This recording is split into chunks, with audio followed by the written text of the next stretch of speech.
अपन channel SCS Mithila के करू subscribe और बेल बटन जरूर दबा दिया ताकि हर खबर सबसे पहले पहुंचा अहां तक।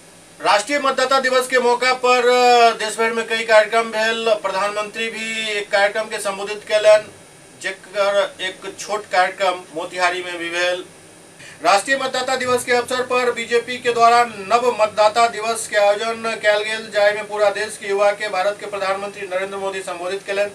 एहि कार्यक्रम के आयोजन मोतिहारी में भी भेल, जाय में मुख्य अतिथि के तौर पर बीजेपी के राष्ट्रीय मंत्री ऋतुराज सिन्हा पहुंचल छला। एहि कार्यक्रम में ऋतुराज सिन्हा युवा सँ एक अपील कैलन जे आगामी लोकसभा चुनाव के लेल एक पैघ मुद्दा अछि। ऋतुराज सिन्हा युवा सँ अपील कैलन जे आगामी लोकसभा चुनाव में राष्ट्र और राम के मुद्दा पर वोट करी।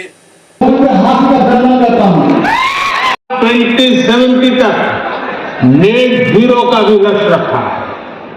गरीब साथियों का, हमारे मध्यम वर्ग के परिवार, ये हमारी सरकार है जिसने पूर्ण बहुमत की सरकार है, जिसने जीएसटी प्राण प्रतिष्ठा का साक्षी होने का अवसर है।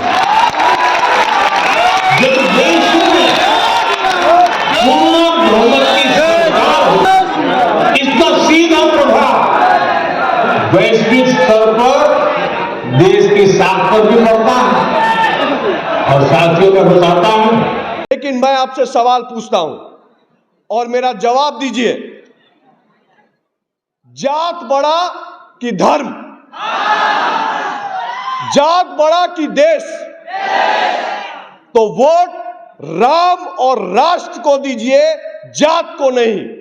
अपनी सोच से वोट दीजिए, मेरा आपसे आग्रह है।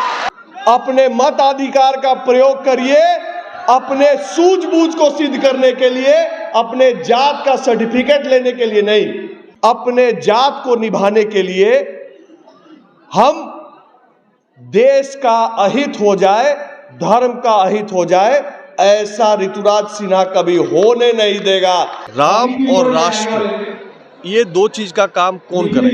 देश जानता है कि नरेंद्र मोदी के अलावा कोई विकल्प लोकसभा चुनाव के लिए है नहीं। तो अब हो क्या रहा है कि सब तरह की पार्टियां गिर पड़ रही हैं कि किसी तरह हम इस गंगा के उफान में हम भी शामिल हो जाए और कहीं ना कहीं हम भी मोदी जी के साथ लग जाए। तो इसको देखते हुए बहुत सारी घटनाएं पिछले 24 घंटा में बिहार में घटी हैं। अब देखिए अगला 24 घंटा में और क्या क्या खेला होता है। जब घटना का क्रम इतनी तेजी से चलता है और धुआं इतना उठता है तो आग कहीं ना कहीं जरूर लगी होती है।